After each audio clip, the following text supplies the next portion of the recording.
ವಿಜಯಪುರದಲ್ಲಿ ಧ್ವಜಾರೋಹಣ ಆಗುವಾಗ ಎಂಬಿ ಪಾಟೀಲ್ ಅವರು ಭಾಷಣ ಮಾಡ್ತಿರುವಾಗ ಗಲಾಟೆ ಆಗಿರುವ ಘಟನೆ ನಡೆದಿದೆ. ಹೊಯ್ಕೈ ಆಗಿದೆ. ವಿಜಯಪುರದಲ್ಲಿ ಜಿಲ್ಲಾ ಕ್ರೀಡಾಂಗಣದಲ್ಲಿ ಆಗಿರುವಂತ ಘಟನೆ ಇದು. ಹೊಯ್ಕೈ ಆಗಿದೆ. ಧ್ವಜಾರೋಹಣದ ವೇಳೆ ಗಲಾಟೆ ಆಗಿದೆ. ವಿಜಯಪುರದಲ್ಲಿ ಜಿಲ್ಲಾ ಕ್ರೀಡಾಂಗಣದಲ್ಲಿ ಯುವಕರ ನಡುವೆ ಗಲಾಟೆ ಆಗಿದೆ.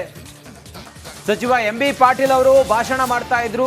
ಆ ಸಮಯದಲ್ಲೇ ಹೊಯ್ಕೈ ನಡೆದಿದೆ. ಕ್ಷುಲ್ಲಕ ಕಾರಣಕ್ಕೆ ಯುವಕರು ಪರಸ್ಪರ ಹೊಡೆದಾಟ ಮಾಡಿಕೊಂಡಿದ್ದಾರೆ. ಯುವಕರ ಗಲಾಟೆ ಕಂಡು ಭಾಷಣವನ್ನ ಮಾನ್ಯ ಸಚಿವರು ಅರ್ಧಕ್ಕೆ ನಿಲ್ಲಿಸ್ತಾರೆ. ವಿಜಯಪುರದ ಜಿಲ್ಲಾ ಕ್ರೀಡಾಂಗಣದಲ್ಲಾಗಿರುವಂಥ ಘಟನೆ ನೋಡಿ, ಎಕ್ಸ್ಕ್ಲೂಸಿವ್ ಆಗಿ ದೃಶ್ಯವನ್ನು ಗಮನಿಸ್ತಾ ಇದ್ದೀರಿ. ಕ್ಷುಲ್ಲಕ ಕಾರಣಕ್ಕಾಗಿರುವಂಥ ಗಲಾಟೆ ಇದು. ಯುವಕರು ಹೊಯ್ಕೈ ಮಾಡ್ಕೊಂಡಿರೋದು, ಹೊಡೆದಾಟ ಮಾಡ್ಕೊಂಡಿರೋದು ಸಣ್ಣ ಕಾರಣಕ್ಕೆ.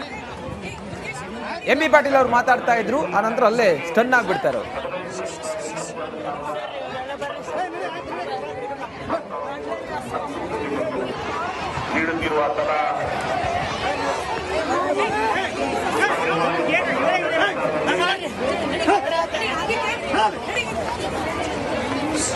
ಮತ್ತಷ್ಟು ಮಾಹಿತಿಯೊಂದಿಗೆ ನಮ್ಮ ವಿಜಯಪುರದ ಪ್ರತಿನಿಧಿ ಅರುಣ್ ಹಿಪ್ಪರಗಿ ಈಗ ದೂರವಾಣಿ ಸಂಪರ್ಕದಲ್ಲಿದ್ದಾರೆ. ಅರುಣ್ ಹಿಪ್ಪರಗಿ, ಆ ಯುವಕರು ಗಲಾಟೆ ಮಾಡ್ಕೊಂಡಿದ್ದು ಯಾವ ಕಾರಣಕ್ಕೆ? ಮಂತ್ರಿಗಳಿದ್ದಾರೆ, ಬಂದೋಬಸ್ತ್ ಎಲ್ಲ ಇರ್ಲಿಲ್ವಾ, ಹೇಗೆ ಅಂತ ಏನಾಯ್ತಲ್ಲಿ ಅರುಣ್ ಹಿಪ್ಪರಗಿ? ಖಂಡಿತವಾಗ್ಲೂ ರಂಜಿತ್, ಏನಂದ್ರೆ ಡಾಕ್ಟರ್ BR ಅಂಬೇಡ್ಕರ್ ಮೈದಾನದಲ್ಲಿ ಏನು ಧ್ವಜಾರೋಹಣವನ್ನ ಮಾಡಿದ ನಂತರ ಸಚಿವ ಎಂಬಿ ಪಾಟೀಲ್ ಅವರು ಏನು ಭಾಷಣವನ್ನ ಶುರು ಮಾಡ್ತಾರೆ. ಆ ಸಂದರ್ಭದಲ್ಲಿ ಕ್ಷುಲ್ಲಕ ಕಾರಣಕ್ಕೆ ಹೊರಗಡೆ ಬಂದಂತ ಒಂದು 2 ಯುವಕರ ತಂಡ ಇಲ್ಲಿ ಅಂಬೇಡ್ಕರ್ ಸ್ಟೇಡಿಯಂನಲ್ಲಿ ಸಾಕಷ್ಟು ಪೊಲೀಸ್ ಭದ್ರತೆ ಇದ್ರೂ ಸಹಿತ ಪೊಲೀಸರ ಒಂದು ಭಯ ಇಲ್ಲದೇನೆ ಹೊಡೆದಾಟಕ್ಕೆ ಮುಂದಾಗ್ತಾರೆ. ತದನಂತರ ಹೊಡೆದಾಟ ಆರಂಭ ಆದ ತಕ್ಷಣ ಎಲ್ಲಾ ವಿದ್ಯಾರ್ಥಿಗಳು, ಯಾಕಂದ್ರೆ ಶಾಲೆಯ ಒಂದು ಎಲ್ಲಾ ಮಕ್ಕಳು, ಎಲ್ಲ ವಿಜಯಪುರದಲ್ಲಿರುವಂತಹ ಎಲ್ಲಾ ಶಾಲಾ ಮಕ್ಕಳು ಒಂದು ಧ್ವಜಾರೋಹಣ ಕಾರ್ಯಕ್ರಮಕ್ಕೆ ಆಗಮಿಸಿದ್ರು. ಆ ಶಾಲಾ ಮಕ್ಕಳ ಮುಂದೆನೆ ಹೊಡೆದಾಟಕ್ಕೆ ಮುಂದಾಗ್ತಾರೆ. ತದನಂತರ ಶಾಲಾ ಮಕ್ಕಳು ಓಡೋಗೋದಕ್ಕೆ ಮುಂದಾದಂತಹ ಸಂದರ್ಭದಲ್ಲಿ ಭಾಷಣವನ್ನ ನಿಲ್ಲಿಸಿದಂತಹ ಸಚಿವ ಎಂಪಿ ಪಾಟೀಲ್ ಅವರು ಪಕ್ಕದಲ್ಲೇ ಇದ್ದಂತೆ SP ಅವರಿಗೆ ಸೂಚನೆಯನ್ನ ಕೊಡ್ತಾರೆ. ಇಲ್ಲಿ ಗಲಾಟೆ ಆಗ್ತಾ ಇದೆ, ಯಾವ ಕಾರಣಕ್ಕೆ ಆಗ್ತಾ ಇದೆ, ಹೋಗಿ ನೋಡ್ಕೊಂಡು ಬನ್ನಿ ಅಂತ ಹೇಳಿ ಭಾಷಣವನ್ನ ನಿಲ್ಲಿಸಿ SP ಅವರಿಗೆ ಸೂಚನೆಯನ್ನ ಕೊಡ್ತಾರೆ. ತದನಂತರ SP ಅವರು ತಮ್ಮ ಸಿಬ್ಬಂದಿಗಳಿಗೆ ಸೂಚನೆಯನ್ನು ಕೊಟ್ಟಾಗ ಅಲ್ಲಿ ಹೋಗಿ ಗಲಾಟೆಯ ಒಂದು ಕಾರಣ ಏನಂತ ಕೇಳಿದಾಗ ಕ್ಷುಲ್ಲಕ ಕಾರಣಕ್ಕಾಗಿ ಯುವಕರು ಗಲಾಟೆ ಮಾಡ್ಕೊಂಡಿರುವಂತ ವಿಷಯ ಗೊತ್ತಾಗುತ್ತೆ. ಒಂದು ಯುವಕರ ತಂಡ ಈಗ ಎಸ್ಕೇಪ್ ಆಗಿರುವಂತದ್ದು. ಏನು ಗಲಾಟೆಯಲ್ಲಿ ಹೊಡೆದುಕೊಂಡಿರುವಂತಹ ಒಂದು ಯುವಕರ ಒಂದು 2 ಯುವಕರು ಏನಿದ್ದಾರೆ, ಯುವಕರನ್ನ ಈಗ ಸದ್ಯ ಪೊಲೀಸರು ವಶಕ್ಕೆ ಪಡೆದುಕೊಂಡು ಪೊಲೀಸ್ ಠಾಣೆಗೆ ಕರೆದುಕೊಂಡು ಹೋಗಿರುವಂತದ್ದು Ranjit. Okay Arun Hipparagi, thank you ನಿಮ್ಮೆಲ್ಲ ಡೀಟೇಲ್ಸ್ಗಾಗಿ.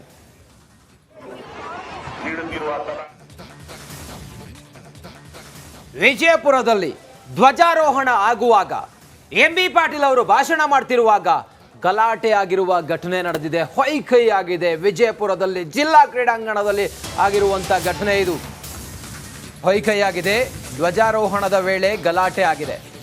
ವಿಜಯಪುರದಲ್ಲಿ ಜಿಲ್ಲಾ ಕ್ರೀಡಾಂಗಣದಲ್ಲಿ ಯುವಕರ ನಡುವೆ ಗಲಾಟೆ ಆಗಿದೆ. ಸಚಿವ ಎಂಬಿ ಪಾಟೀಲ್ ಅವರು ಭಾಷಣ ಮಾಡ್ತಾ ಇದ್ರು. ಆ ಸಮಯದಲ್ಲೇ ಹೊಯ್ಕೈ ನಡೆದಿದೆ. ಕ್ಷುಲ್ಲಕ ಕಾರಣಕ್ಕೆ ಯುವಕರು ಪರಸ್ಪರ ಹೊಡೆದಾಟ ಮಾಡಿಕೊಂಡಿದ್ದಾರೆ.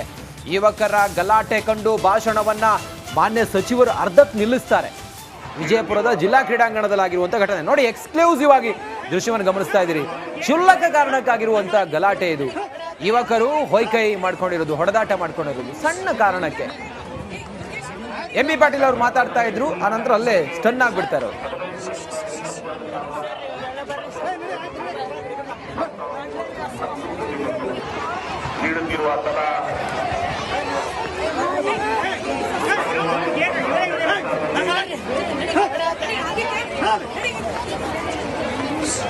ಮತ್ತಷ್ಟು ಮಾಹಿತಿಯೊಂದಿಗೆ ನಮ್ಮ ವಿಜಯಪುರದ ಪ್ರತಿನಿಧಿ ಅರುಣ್ ಹಿಪ್ಪರಗಿ ಈಗ ದೂರವಾಣಿ ಸಂಪರ್ಕದಲ್ಲಿದ್ದಾರೆ. ಅರುಣ್ ಹಿಪ್ಪರಗಿ, ಆ ಯುವಕರು ಗಲಾಟೆ ಮಾಡ್ಕೊಂಡಿದ್ದು ಯಾವ ಕಾರಣಕ್ಕೆ? ಮಂತ್ರಿಗಳಿದ್ದಾರೆ, ಬಂದೋಬಸ್ತ್ ಎಲ್ಲ ಇರ್ಲಿಲ್ವಾ, ಹೇಗೆ ಅಂತ ಏನಾಯ್ತಲ್ಲಿ ಅರುಣ್ ಹಿಪ್ಪರಗಿ? ಖಂಡಿತವಾಗ್ಲೂ ರಂಜಿತ್, ಏನಂದ್ರೆ ಡಾಕ್ಟರ್ BR ಅಂಬೇಡ್ಕರ್ ಮೈದಾನದಲ್ಲಿ ಏನು ಧ್ವಜಾರೋಹಣವನ್ನ ಮಾಡಿದ ನಂತರ ಸಚಿವ ಎಂಬಿ ಪಾಟೀಲ್ ಅವರು ಏನು ಭಾಷಣವನ್ನ ಶುರು ಮಾಡ್ತಾರೆ. ಆ ಸಂದರ್ಭದಲ್ಲಿ ಕ್ಷುಲ್ಲಕ ಕಾರಣಕ್ಕೆ ಹೊರಗಡೆ ಬಂದಂತ ಒಂದು 2 ಯುವಕರ ತಂಡ ಇಲ್ಲಿ ಅಂಬೇಡ್ಕರ್ ಸ್ಟೇಡಿಯಂನಲ್ಲಿ ಸಾಕಷ್ಟು ಪೊಲೀಸ್ ಭದ್ರತೆ ಇದ್ರೂ ಸಹಿತ ಪೊಲೀಸರ ಒಂದು ಭಯ ಇಲ್ಲದೇನೆ ಹೊಡೆದಾಟಕ್ಕೆ ಮುಂದಾಗ್ತಾರೆ. ತದನಂತರ ಹೊಡೆದಾಟ ಆರಂಭ ಆದ ತಕ್ಷಣ ಎಲ್ಲಾ ವಿದ್ಯಾರ್ಥಿಗಳು, ಯಾಕಂದ್ರೆ ಶಾಲೆಯ ಒಂದು ಎಲ್ಲಾ ಮಕ್ಕಳು, ಎಲ್ಲ ವಿಜಯಪುರದಲ್ಲಿರುವಂತಹ ಎಲ್ಲಾ ಶಾಲಾ ಮಕ್ಕಳು ಒಂದು ಧ್ವಜಾರೋಹಣ ಕಾರ್ಯಕ್ರಮಕ್ಕೆ ಆಗಮಿಸಿದ್ರು. ಆ ಶಾಲಾ ಮಕ್ಕಳ ಮುಂದೆನೆ ಹೊಡೆದಾಟಕ್ಕೆ ಮುಂದಾಗ್ತಾರೆ. ತದನಂತರ ಶಾಲಾ ಮಕ್ಕಳು ಓಡೋಗೋದಕ್ಕೆ ಮುಂದಾದಂತಹ ಸಂದರ್ಭದಲ್ಲಿ ಭಾಷಣವನ್ನ ನಿಲ್ಲಿಸಿದಂತಹ ಸಚಿವ ಎಂಪಿ ಪಾಟೀಲ್ ಅವರು ಪಕ್ಕದಲ್ಲೇ ಇದ್ದಂತೆ SP ಅವರಿಗೆ ಸೂಚನೆಯನ್ನ ಕೊಡ್ತಾರೆ. ಇಲ್ಲಿ ಗಲಾಟೆ ಆಗ್ತಾ ಇದೆ, ಯಾವ ಕಾರಣಕ್ಕೆ ಆಗ್ತಾ ಇದೆ, ಹೋಗಿ ನೋಡ್ಕೊಂಡು ಬನ್ನಿ ಅಂತ ಹೇಳಿ ಭಾಷಣವನ್ನ ನಿಲ್ಲಿಸಿ SP ಅವರಿಗೆ ಸೂಚನೆಯನ್ನ ಕೊಡ್ತಾರೆ. ತದನಂತರ SP ಅವರು ತಮ್ಮ ಸಿಬ್ಬಂದಿಗಳಿಗೆ ಸೂಚನೆಯನ್ನು ಕೊಟ್ಟಾಗ ಅಲ್ಲಿ ಹೋಗಿ ಗಲಾಟೆಯ ಒಂದು ಕಾರಣ ಏನಂತ ಕೇಳಿದಾಗ ಕ್ಷುಲ್ಲಕ ಕಾರಣಕ್ಕಾಗಿ ಯುವಕರು ಗಲಾಟೆ ಮಾಡ್ಕೊಂಡಿರುವಂತ ವಿಷಯ ಗೊತ್ತಾಗುತ್ತೆ. ಒಂದು ಯುವಕರ ತಂಡ ಈಗ ಎಸ್ಕೇಪ್ ಆಗಿರುವಂತದ್ದು. ಏನು ಗಲಾಟೆಯಲ್ಲಿ ಹೊಡೆದುಕೊಂಡಿರುವಂತಹ ಒಂದು ಯುವಕರ ಒಂದು 2 ಯುವಕರು ಏನಿದ್ದಾರೆ, ಯುವಕರನ್ನ ಈಗ ಸದ್ಯ ಪೊಲೀಸರು ವಶಕ್ಕೆ ಪಡೆದುಕೊಂಡು ಪೊಲೀಸ್ ಠಾಣೆಗೆ ಕರೆದುಕೊಂಡು ಹೋಗಿರುವಂತದ್ದು Ranjit. Okay Arun Hipparagi, thank you ನಿಮ್ಮೆಲ್ಲ ಡೀಟೇಲ್ಸ್ಗಾಗಿ.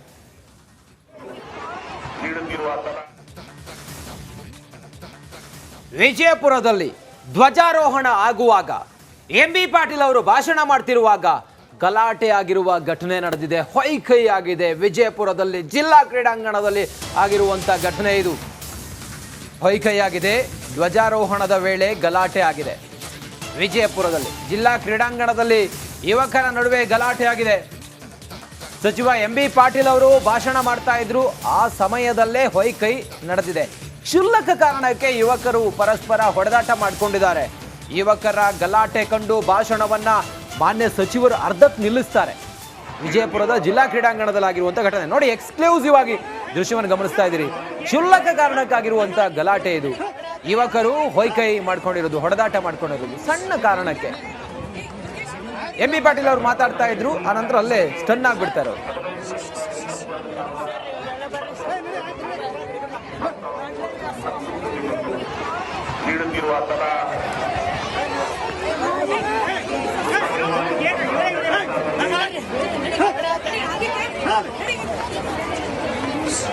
ಮತ್ತಷ್ಟು ಮಾಹಿತಿಯೊಂದಿಗೆ ನಮ್ಮ ವಿಜಯಪುರದ ಪ್ರತಿನಿಧಿ ಅರುಣ್ ಹಿಪ್ಪರಗಿ ಈಗ ದೂರವಾಣಿ ಸಂಪರ್ಕದಲ್ಲಿದ್ದಾರೆ. ಅರುಣ್ ಹಿಪ್ಪರಗಿ, ಆ ಯುವಕರು ಗಲಾಟೆ ಮಾಡ್ಕೊಂಡಿದ್ದು ಯಾವ ಕಾರಣಕ್ಕೆ? ಮಂತ್ರಿಗಳಿದ್ದಾರೆ, ಬಂದೋಬಸ್ತ್ ಎಲ್ಲ ಇರ್ಲಿಲ್ವಾ, ಹೇಗೆ ಅಂತ ಏನಾಯ್ತಲ್ಲಿ ಅರುಣ್ ಹಿಪ್ಪರಗಿ? ಖಂಡಿತವಾಗ್ಲೂ ರಂಜಿತ್, ಏನಂದ್ರೆ ಡಾಕ್ಟರ್ BR ಅಂಬೇಡ್ಕರ್ ಮೈದಾನದಲ್ಲಿ ಏನು ಧ್ವಜಾರೋಹಣವನ್ನ ಮಾಡಿದ ನಂತರ ಸಚಿವ ಎಂಬಿ ಪಾಟೀಲ್ ಅವರು ಏನು ಭಾಷಣವನ್ನ ಶುರು ಮಾಡ್ತಾರೆ. ಆ ಸಂದರ್ಭದಲ್ಲಿ ಕ್ಷುಲ್ಲಕ ಕಾರಣಕ್ಕೆ ಹೊರಗಡೆ ಬಂದಂತ ಒಂದು 2 ಯುವಕರ ತಂಡ ಇಲ್ಲಿ ಅಂಬೇಡ್ಕರ್ ಸ್ಟೇಡಿಯಂನಲ್ಲಿ ಸಾಕಷ್ಟು ಪೊಲೀಸ್ ಭದ್ರತೆ ಇದ್ರೂ ಸಹಿತ ಪೊಲೀಸರ ಒಂದು ಭಯ ಇಲ್ಲದೇನೆ ಹೊಡೆದಾಟಕ್ಕೆ ಮುಂದಾಗ್ತಾರೆ. ತದನಂತರ ಹೊಡೆದಾಟ ಆರಂಭ ಆದ ತಕ್ಷಣ ಎಲ್ಲಾ ವಿದ್ಯಾರ್ಥಿಗಳು, ಯಾಕಂದ್ರೆ ಶಾಲೆಯ ಒಂದು ಎಲ್ಲಾ ಮಕ್ಕಳು, ಎಲ್ಲ ವಿಜಯಪುರದಲ್ಲಿರುವಂತಹ ಎಲ್ಲಾ ಶಾಲಾ ಮಕ್ಕಳು ಒಂದು ಧ್ವಜಾರೋಹಣ ಕಾರ್ಯಕ್ರಮಕ್ಕೆ ಆಗಮಿಸಿದ್ರು. ಆ ಶಾಲಾ ಮಕ್ಕಳ ಮುಂದೆನೆ ಹೊಡೆದಾಟಕ್ಕೆ ಮುಂದಾಗ್ತಾರೆ. ತದನಂತರ ಶಾಲಾ ಮಕ್ಕಳು ಓಡೋಗೋದಕ್ಕೆ ಮುಂದಾದಂತಹ ಸಂದರ್ಭದಲ್ಲಿ ಭಾಷಣವನ್ನ ನಿಲ್ಲಿಸಿದಂತಹ ಸಚಿವ ಎಂಪಿ ಪಾಟೀಲ್ ಅವರು ಪಕ್ಕದಲ್ಲೇ ಇದ್ದಂತೆ SP ಅವರಿಗೆ ಸೂಚನೆಯನ್ನ ಕೊಡ್ತಾರೆ. ಇಲ್ಲಿ ಗಲಾಟೆ ಆಗ್ತಾ ಇದೆ, ಯಾವ ಕಾರಣಕ್ಕೆ ಆಗ್ತಾ ಇದೆ, ಹೋಗಿ ನೋಡ್ಕೊಂಡು ಬನ್ನಿ ಅಂತ ಹೇಳಿ ಭಾಷಣವನ್ನ ನಿಲ್ಲಿಸಿ SP ಅವರಿಗೆ ಸೂಚನೆಯನ್ನ ಕೊಡ್ತಾರೆ. ತದನಂತರ SP ಅವರು ತಮ್ಮ ಸಿಬ್ಬಂದಿಗಳಿಗೆ ಸೂಚನೆಯನ್ನು ಕೊಟ್ಟಾಗ ಅಲ್ಲಿ ಹೋಗಿ ಗಲಾಟೆಯ ಒಂದು ಕಾರಣ ಏನಂತ ಕೇಳಿದಾಗ ಕ್ಷುಲ್ಲಕ ಕಾರಣಕ್ಕಾಗಿ ಯುವಕರು ಗಲಾಟೆ ಮಾಡ್ಕೊಂಡಿರುವಂತ ವಿಷಯ ಗೊತ್ತಾಗುತ್ತೆ. ಒಂದು ಯುವಕರ ತಂಡ ಈಗ ಎಸ್ಕೇಪ್ ಆಗಿರುವಂತದ್ದು. ಏನು ಗಲಾಟೆಯಲ್ಲಿ ಹೊಡೆದುಕೊಂಡಿರುವಂತಹ ಒಂದು ಇಬ್ಬರು ಯುವಕರು ಏನಿದ್ದಾರೆ, ಯುವಕರನ್ನ ಈಗ ಸದ್ಯ ಪೊಲೀಸರು ವಶಕ್ಕೆ ಪಡೆದುಕೊಂಡು ಪೊಲೀಸ್ ಠಾಣೆಗೆ ಕರೆದುಕೊಂಡು ಹೋಗಿರುವಂತದ್ದು Ranjit. Okay Arun Hipparagi, thank you ನಿಮ್ಮೆಲ್ಲ ಡೀಟೇಲ್ಸ್ಗಾಗಿ.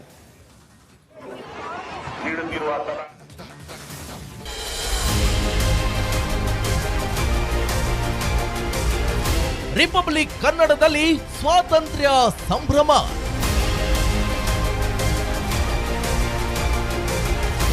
ಕೆಂಪು ಕೋಟೆಯಲ್ಲಿ ಮೋದಿ ಭಾಷಣ ಲೈವ್.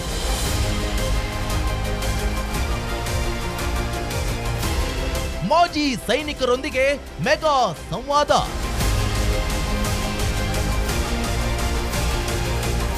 ನಾಡಿನ ಇಂಚಿಂಚಲ್ಲೂ ಸಂಭ್ರಮದ ಬಿಗ್ ಕವರೇಜ್.